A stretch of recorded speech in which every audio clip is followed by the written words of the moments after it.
मर्यादा से सीखा है, विनय सीखी है, वही तुम्हारे अंदर आना चाहिए। जब तार से तार मिलता है तभी अर्थिंग मिलती है। लाइट चल रही है, इसी तो चल रही है। जब तार का तार जोड़ा मिल जाता है तो अर्थिंग मिल जाती है। यदि गड़बड़ हो गया तो अर्थिंग नहीं मिलती तो लाइट बस्ट हो जाती है। समझो, यदि तुम्हारा स्वभाव धर्म से मिलता जुलता नहीं है तो कलह की वासना बच गई है, उस घर में कलह आ गया। क्या है, कलह में रोना होता है, हंसना नहीं होता है। हंसना तो चला गया, रोना आ गया। क्या है, इन नरकों को बंद है, क्योंकि नरकों में जीव तड़पता है, रोता है। यही तो नरक है। इसलिए हर महिला को अपने श्रृंगार के साथ, खुशी के साथ अपने अपने घरों में, भाद्र पक्ष में अपने परिवार को, अपने मकान को, अपने स्वयं को सजाना है कि हमारा भाद्र पक्ष लग गया है, हमारे 10 लाक्षण व्रत आ गया है, 10 लाक्षण व्रत का माय आ गया है। इस महीने में 16 कारण का व्रत है, इसलिए हम 16 कारण व्रत करेंगे परिवार सहित, जोड़ी सहित। सोचो उस घर में कैसा लगेगा फिर, समझो उस घर में कैसा लगेगा जिसमें ऐसा होगा, उस घर में कैसा लगेगा। बंधु बताओ तो तुम, बुरा लगेगा कि अच्छा लगेगा? तो अच्छा देखना चाहते हो ना। ये अपना भाग्य पथ दिन रात खुशियों के साथ निकालना चाहते हो, रोने के साथ निकालना चाहते हो। हंसना अच्छा होता है कि रोना अच्छा होता है? अब देखो तुम्हारी कमी रहेगी सब। तुम्ही ने कहा है हंसना अच्छा होता है और रोना बुरा होता है। मैंने नहीं कहा, तुमने कहा। अब मैं ये देखूं कि तुम भाद्र पक्ष में कितनी खुशियां मनाते हो। यदि तुमने खुशियां सही में मना ली तो तुमको मिल जाएंगे 10 भव देखने को। ऐसे नहीं मिलना है 10 भव, हाँ, चुटकियों में नहीं मिलना है, कसौटी पे कसना पड़ेगा। समझो, इसलिए बंधु समझो भगवान का आपसे कितना महत्कारी होता है। समझिए भाई, अपने भाद्र पक्ष में संगीतकार तो बुलाते हो, लेकिन जब भगवान का अभिषेक हो, कोई धुन वाला बुलाना जो बैंड लेकर बजाएं। अच्छा, तुम्हारे का बजाने वाले नहीं हैं, 2-4 व्यक्ति हैं सो ढप ढप करने लगते हैं। उनकी पोशाक अच्छे सच बच कर खड़े हों बजाने के लिए। जब भगवान का अभिषेक हो तब अपने उससे नृत्य करते हुए बाजे बजाएं। ये भगवान का अभिषेक हो रहा है। समझो, इस तरह से भगवान का अभिषेक होना चाहिए।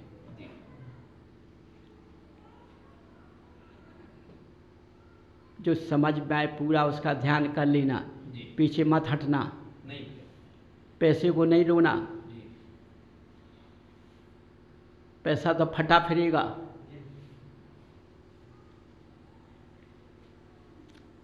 इसलिए जो भगवान का अभिषेक करने वाला सौधर्म इंद्र और इंद्र ईशान अभिषेक करता है बंधुओं, और उस तुम पात्र को बने नहीं हो, अभिषेक भगवान का करते हो, तो पात्र बनकर तो देखो भाद्र पक्ष में, इंद्र बनकर को देखो, सुनने वाले तो बनो। यदि सुनने वाले भी बन गए तो तुम्हारा समय मिल जाएगा कि हम भी अभिषेक कर लें। बहुत महत्वकारी होता है भगवान का अभिषेक। उन्हीं जीवों को मिलता है जितना इन्हें पुण्य का बंध बांधा है, जितनी इन्हें तपस्या की हुई उन्हीं को मिलता है, हर एक को नहीं मिलता है। समझो। अब ठीक है, गुरुदेव दे देते हैं, नियम सब दे देते हैं, अभिषेक करो। ना उनका रवैया देखते हैं, ना उनका वो देखते हैं, समझो। विधान कराते हैं, पंचकाण कराते हैं, रुपयों से कराते हैं। ये नहीं देखते हैं कि पुत्र सब पवित्र है कि नहीं है, इस लायक है कि नहीं है, क्योंकि उनको बहुत ज़्यादा पैसे की ज़रूरत पड़ती है, खर्च चलता है डेली का। क्या करें, गृहस्थ छोड़कर आए हैं ना, तो उसमें ज़्यादा ज़रूरत पड़ती है।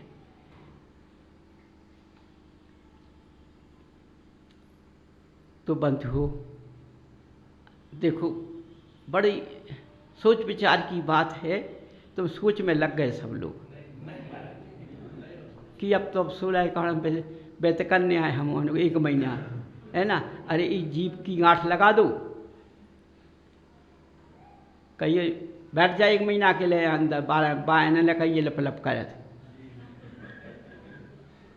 बिल्कुल इंद्रियों के वशीभूत मत रहना, इंद्रियों को अपने वशभूत कर लेना।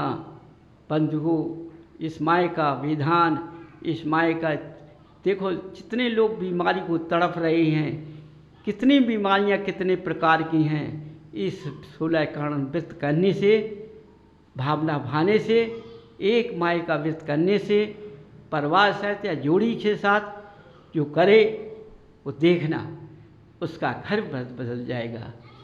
है, गिनतियों में समय नहीं लेना चाहता हूँ कि मनुष्यों की गिनती देखूंगा।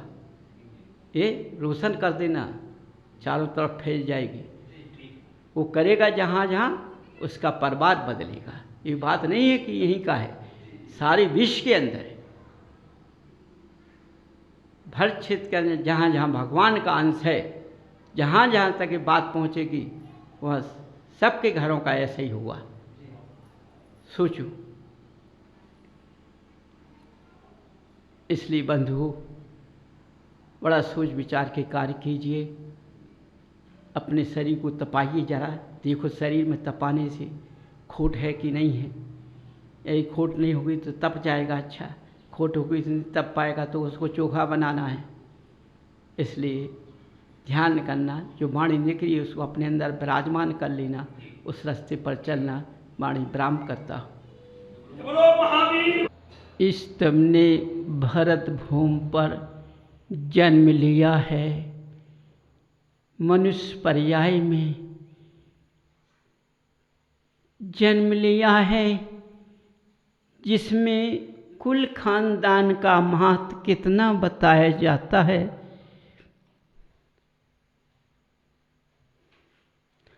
जैसे क्षत्रिय वर्ण में कोई जीव होता है, तो वह जीव क्षत्रिय कुल की लाज रखने के लिए उसके अंदर तमोगुण होता है। जो कुल खानदान में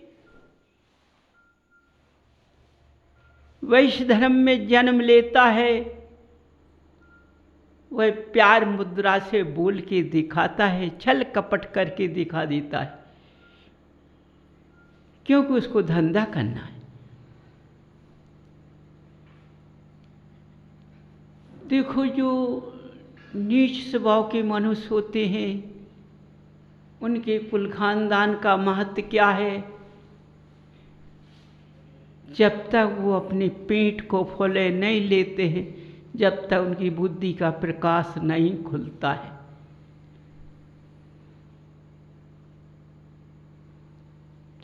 समझो प्यारे बंधुओं, अपने कुल खानदान की सीमा को नाक कर तुम कहाँ जा रहे हो। तुमने किस कुल में जन्म लिया, तुमने कर्मों को जीता है, कर्मों को जीतने के लिए तुमने जन्म लिया है। जो तुम्हारे सामने तीर्थंकर विराजमान है, इन्होंने क्षत्रिय वर्ण में जन्म लिया है, तब इनने अपने खुलदान कर देखते हुए आज तीर्थंकर पद को प्राप्त किया है। इनने तन को नहीं देखा, इन्होंने पुद्गल को नहीं देखा, इन्होंने तो केवल आत्मा को देखा है, किसी को नहीं देखा। जिस कुल में ऐसे वीर पुरुष पैदा होते हैं वो पुद्गल को नहीं देखते हैं, वो आत्मा को देखते हैं, तो कुल का स्वयं स्वभाव बन जाता है।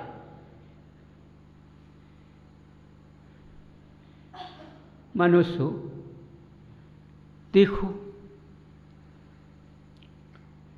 बड़ी एक अच्छी बात है, पुरुष महिला के अंदर जैसे किसी से जलन होती है, जलन होती है,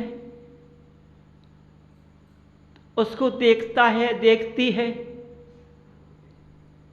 तो अंदर धधकती है। जैसे अग्नि का स्वभाव अंदर ढक देते हैं, वह अंदर ही धधकती रहती है, ऊपर से बुझी हुई लगती है लेकिन अंदर धधकती है। जब उसको उखाड़ा जाए तो इतना तेज पृथ्वी में निकलता है तो उसके सामने बैठ नहीं पाती है, इतना तेज निकलता है। इसी तरह से हर स्त्री पुरुष के पास में जो अंदर ईसा जलन दबी हुई है, जरा भी कुछ बात हो जाए तो वह कितना उखाड़ ले लेती है, धर्म चला जाता है, समझो महत्व चला जाता है, कुछ महत्व नहीं रहता है। माने जनालय आने का महत्व ही चला गया, समझो तो कुल खानदान का क्या ध्यान रहा, रिश्ते भी टूट गए। समझो प्यारे मनुष्यों, रिश्ते भी टूट जाते हैं, बंध भी टूट जाते हैं। किससे? किससे? धनकती हुई ज्वाला से। अंदर जो धनक रही है, कितना पूजा पाठ करता है, कितनी भक्ति करता है, लेकिन उस अंदर की धनक को नहीं बुझा रहा है। पूजा पाठ करता है, भक्ति करता है, उसकी फैल हो रही है, क्योंकि उसकी अंती धनक से वह सब फैल है। समझो, जैसा बच्चा पढ़ता है उसका मन पढ़ाई में नहीं लगता है, वो पढ़ता है, सब लोग जानते खूब पढ़ रहा, लेकिन उसको पूछो उसका मन पढ़ने में लग रहा कि मच्छर भगाने में लग रहा है। जब स्वयं पेपर देता है, लौट कर आता है तो कहता है, क्या कहे, झूठ तो बोलना ही पड़ेगा, पेपर अच्छा गया। जब रिजल्ट निकलता है तो फेल निकलता है, तो उनके माँ पिता क्या कहते हैं कि बच्चे ने मेरे बहुत पढ़ा, अच्छा लिख कर आया, जाने कौन दुष्टि पापी जीव बिध गया जिसने हमारे बच्चे को फेल कर दिया। बताओ, इनके बच्चे को वो वहाँ जानता था, पहचानता था, क्योंकि इनके अंदर धधक रही है ना ज्वाला, वही ज्वाला बोल रही है, वो उसी को लक्ष्य लगाने लगी।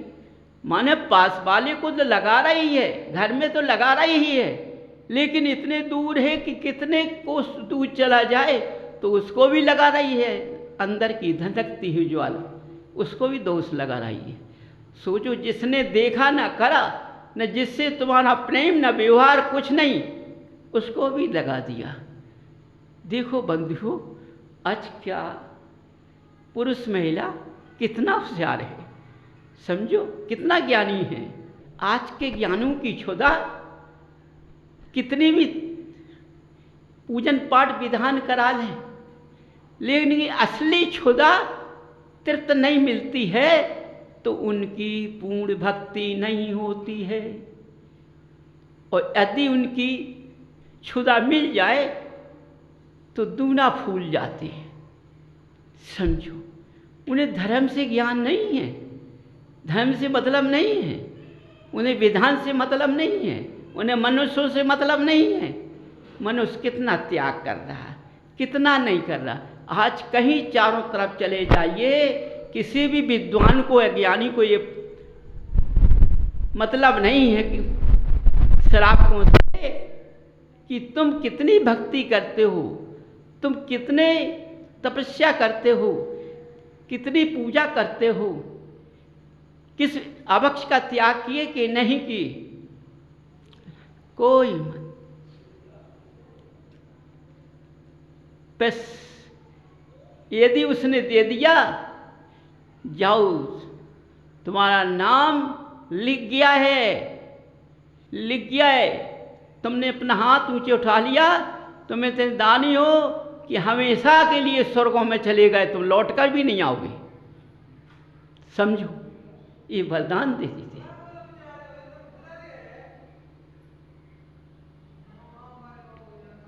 इसलिए मनुष्य समझो, तुम किस रास्ते पे आज चल रहे हो, अपने ज्ञान को कहाँ ले जा रहे हो, इस ज्ञान को ले जाकर तुम क्या करोगे, इससे क्या पाओगे। ये तुम्हारा ज्ञान अधूरा है, इससे कुछ पाओगे नहीं तुम। देखो, जिस वृक्ष में फल नहीं होता है, उस वृक्ष की शोभा नहीं होती है। समझो, जिस मनुष्य में चमक नहीं होती है, दमक नहीं होती है, ज्ञान नहीं होता है, धन लक्ष्मी नहीं होती है, तो उसकी कोई वैल्यू नहीं होती है। समझिए। इसलिए बंधुओं, ऐसी लक्ष्मी से प्रेम करो, ऐसी लक्ष्मी से प्रेम करो जो हमेशा मेरे साथ रहे।